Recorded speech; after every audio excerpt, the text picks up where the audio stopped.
Bismillahirrahmanirrahim. Assalamualaikum warahmatullahi wabarakatuh.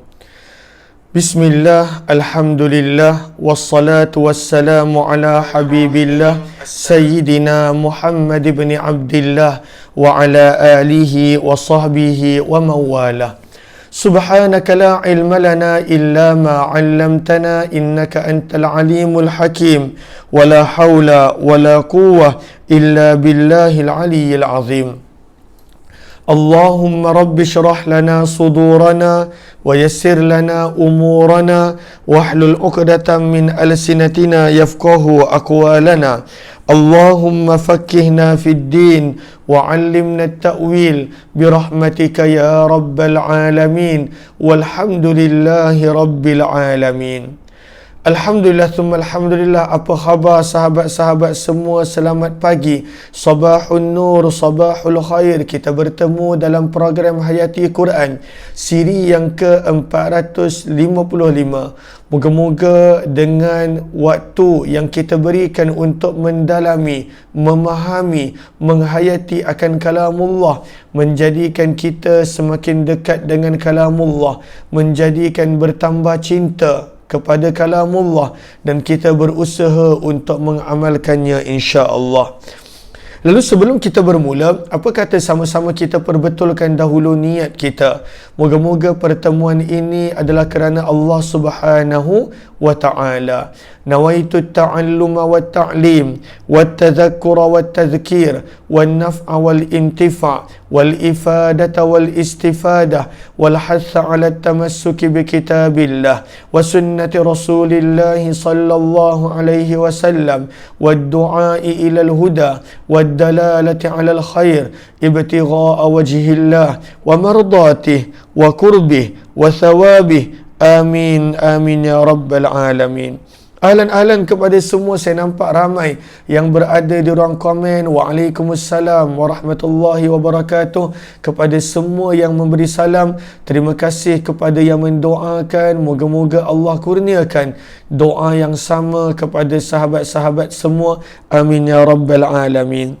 Hari ini kita masih lagi berada pada muka surat 157. Hayati Quran siri 455, muka surat 157, surah yang ke-7 Al-A'raf, bermula daripada pertengahan ayat 54. Pertengahan ayat 54. Kita tak dapat nak baca banyak pada bulan 9 dan 10 ini kerana kita beri laluan kepada program khas bulan Oktober, bulan Maulidur Rasul, iaitu peperangan Nabi SAW. Lalu kita hanya akan baca lebih kurang 15 minit ataupun 20 minit sahaja. Maka pada pertengahan ayat 54, kalaulah kita perhatikan ayat yang ke-54, firman Allah Subhanahu wa ta'ala, Inna rabbakumullahu alladhi khalaqas samawati wal arda fi sittati ayyam.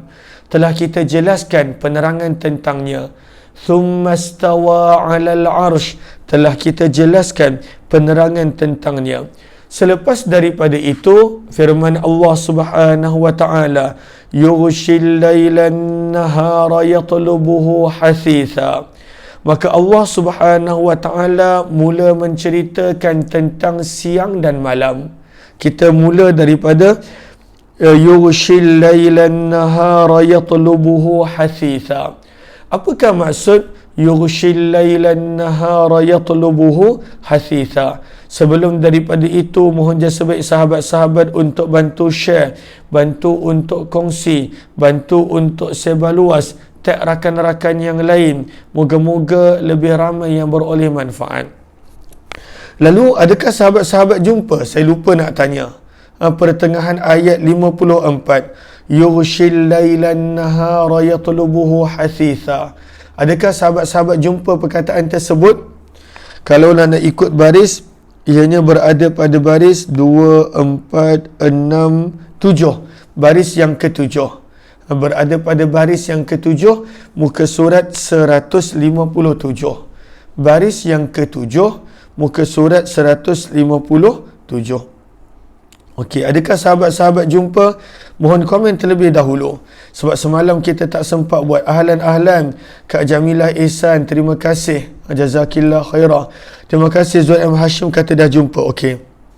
Jom kita lihat. Maka firman Allah Subhanahu wa taala, yughshi. Apakah terjemahan yughshi?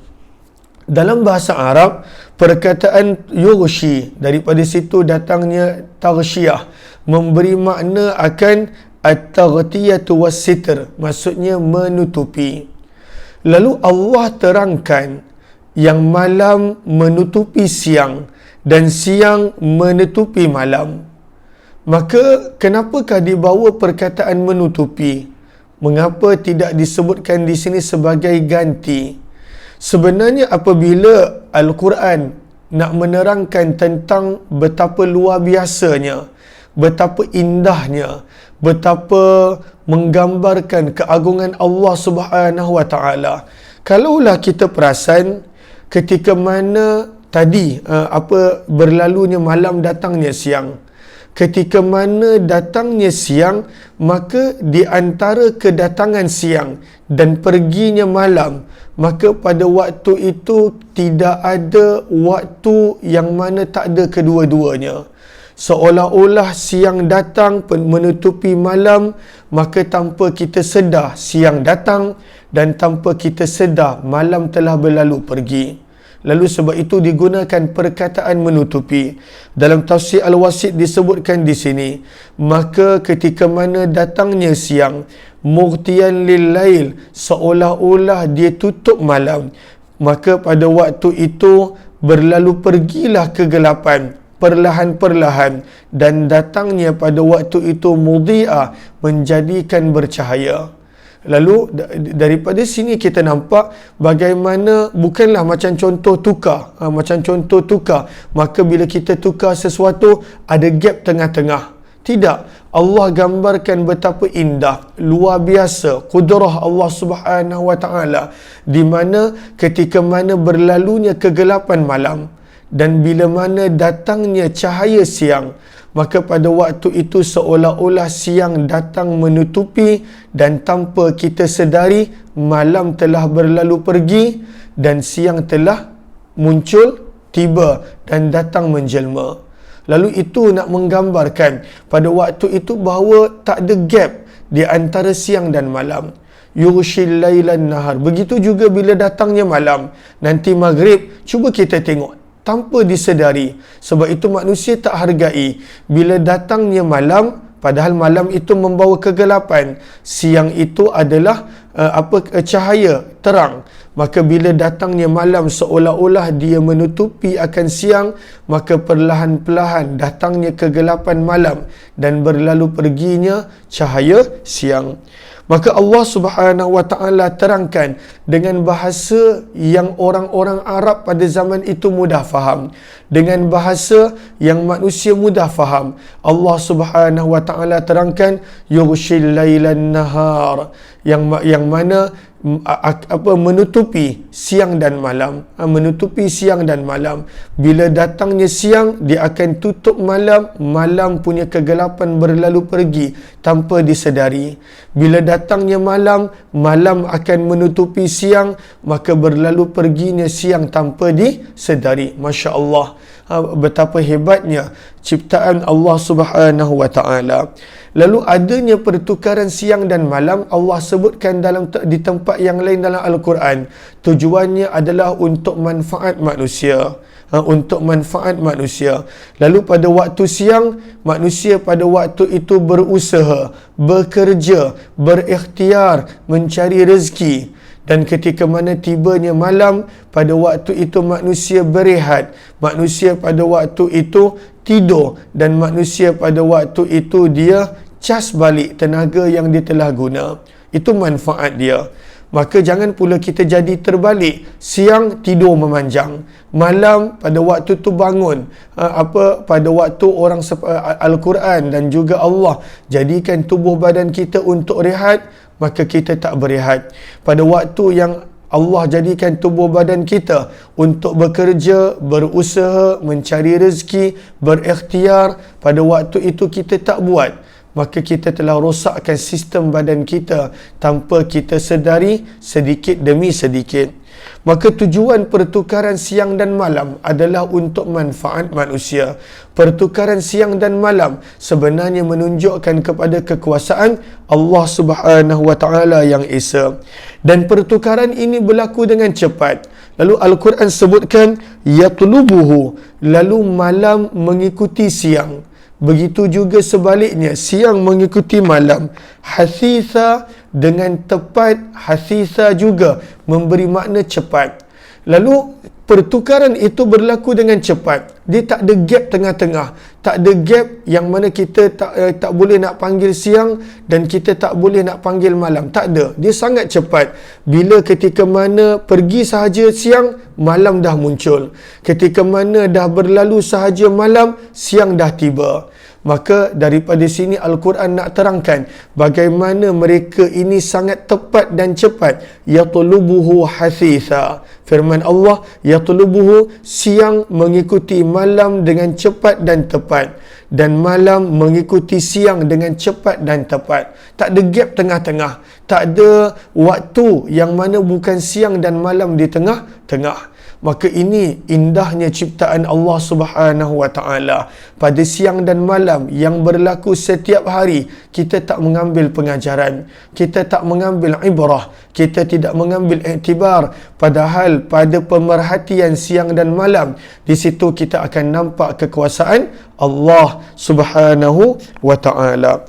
Firman Allah Subhanahu wa taala selepas daripada menceritakan tentang kehebatan Allah pada kejadian siang dan malam, firman Allah, wasyamsa, dan Allah lah yang telah menjadikan matahari, wal qamar, dan Allah lah yang telah menjadikan bulan, wan nujum, dan Allah lah yang telah menjadikan bintang-bintang. Ini adalah antara tiga makhluk Allah yang sangat besar. Kalaulah kita masih ingat lagi apa yang belajar di sekolah, sahabat-sahabat, saya tak pernah masuk sekolah. Saya daripada kecil belajar di rumah, kemudian dihantar terus ke madrasah. Tapi bila dah dewasa, ambil SPM persendirian dan sebagainya. Tapi saya pasti sahabat-sahabat belajar bagaimana besarnya saiz matahari. Dan kalaulah tak belajar ataupun tak ingat, maka boleh sahaja search berapa besar matahari. Bayangkan betapa besarnya ciptaan Allah matahari, betapa besarnya ciptaan Allah bulan, dan bagaimana betapa lagi besarnya ciptaan bintang-bintang.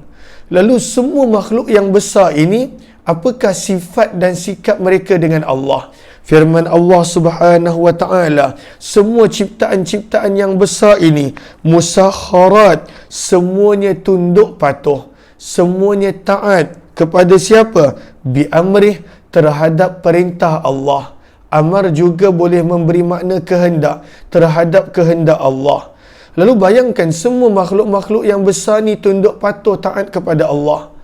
Lalu pengajarannya adalah, kamu wahai manusia, kita wahai manusia, yang mana tubuh badan kita kecil je nak banding dengan matahari. Yang mana tubuh badan kita kecil je, halus sangat. Tak ada perbandingan pun nak bandingkan dengan bulan dan bintang.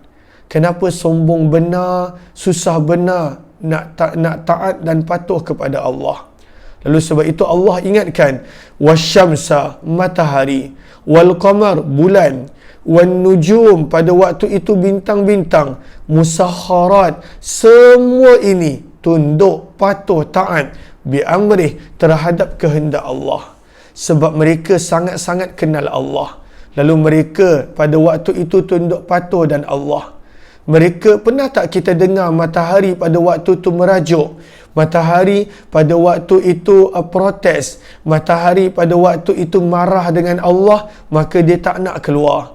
Lalu tiba-tiba ada hari yang mana tak ada matahari. Kenapa tak siang-siang dah pukul 7 dah ni? Kenapa matahari tak keluar? Maka keluar dekat berita matahari mogok. Matahari pada waktu itu merajuk.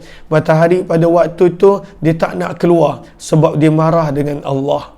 Pernah tak kita dengar bulan tak munculkan diri? Tidak. Mereka sangat patuh, sangat taat. Bila tiba waktunya mereka akan keluar. Mereka taat pada Allah. Mereka pada waktu itu dengar perintah Allah. Yang pandai nak marah dengan Allah, yang pandai nak merajuk dengan Allah, yang pandai pada waktu itu tak nak beribadah, tak nak buat apa-apa, hanya manusia. Manusia je macam tu. Minta, tak nampak apa yang dia minta, padahal banyak yang Allah bagi dalam hidup, dah merajuk. Tak nak dalam solat malam ni, tak dapat pun apa yang belajar dalam Quran hadis, kata dikabulkan. Tak dapat pun dah minta, tak nak dalam solat malam, tak nak dalam sedekah, tak nak dalam buat tu, tak naklah buat ni. Manusia je berperangai begitu. Manusia sahaja yang berperangai begitu. Padahal makhluk Allah yang jauh lebih besar daripada kita, mereka sangat patuh dan taat pada Allah. Kita yang tak ada apa-apa ni, kadang-kala kita pada waktu itu marah kepada Allah, tak nak patuh dan taat kepada Allah Subhanahu wa ta'ala. Maka ini adalah pengajaran untuk kita. Bagaimana makhluk-makhluk yang lain semua taat kepada Allah. Mereka semua buat benda yang Allah suruh mereka buat. Musakharatin bi amrih. Sebab itu Allah ingatkan kepada kita, kalaulah matahari yang besar itu pun boleh taat. Kenapa Allah ceritakan matahari, bulan dan bintang? Sebab ini makhluk-makhluk yang setiap zaman daripada zaman dahulu mata kasar manusia boleh nampak. Besarnya matahari, besarnya bulan, besarnya bintang. Lalu manusia daripada zaman dahulu dah nampak. Maka Allah jadikan ini sebagai contoh betapa besarnya makhluk-makhluk ini masih lagi taat kepada Allah. Padahal besar lagi makhluk-makhluk yang lain, betapa besarnya malaikat, tetapi kerana mata kasar manusia tak nampak, maka Allah tidak jadikan itu sebagai contoh.